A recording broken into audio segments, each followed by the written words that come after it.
So in 2008, I was watching television with my wife and had a massive headache that affected every part of my head, and it wouldn't go away. So we took aspirin, didn't go away, took some more aspirin, didn't go away, and then my wife made me go to the doctor the next day. So I went to see Dr. Straw, my primary care physician. Dr. Straw thought everything looked normal with me, but took an extra step and had me get a CAT scan. And in the CAT scan, we found a mass the size of a tennis ball in the right frontal lobe of my brain. He was a very gentle spirit, and he broke the news in a very compassionate way.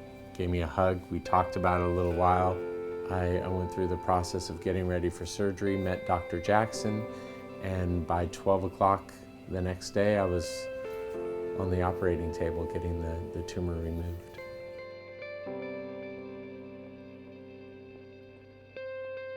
And in the biopsy, Dr. Jackson discovered that this was a stage 4 glioblastoma, which is the most aggressive and deadly form of brain tumor to have. We were hit pretty hard by that news. Dr. Jackson and his nurse just advised us to get our affairs in order, be prepared for the average lifespan of 1 year following this diagnosis. But he also gave us hope that there were some programs out there that were doing clinical trials that were having some success, and he recommended that I go to that.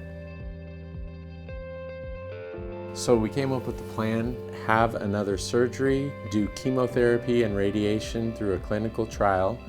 Dr. Jackson's plan was to remove as much of the tumor as possible. The more we can remove, the less the chemotherapy and radiation is going to have to attack.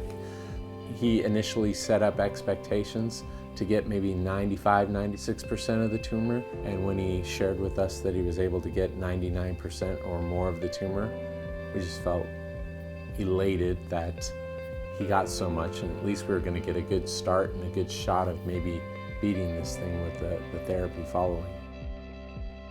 I was terrified of the radiation part of this treatment because I had heard stories about other people and how difficult it was for them, but Dr. Ray at Palo Alto Medical Foundation is like a very gentle spirit, very experienced at what he does, and he just makes you feel calm and confident about the whole process. His nurses are angels. They're really good at what they do and very calming as well. And he came up with a very new, complex plan that he had devised to fight brain tumors. Following that, then we went into the chemotherapy phase.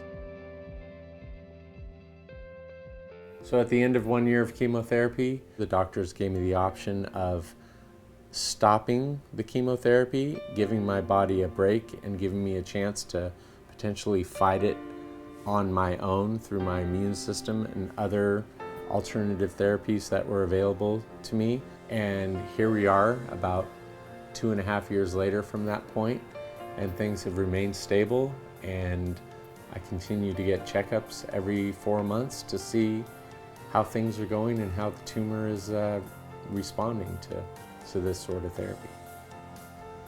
And that's the best we can hope for at this point.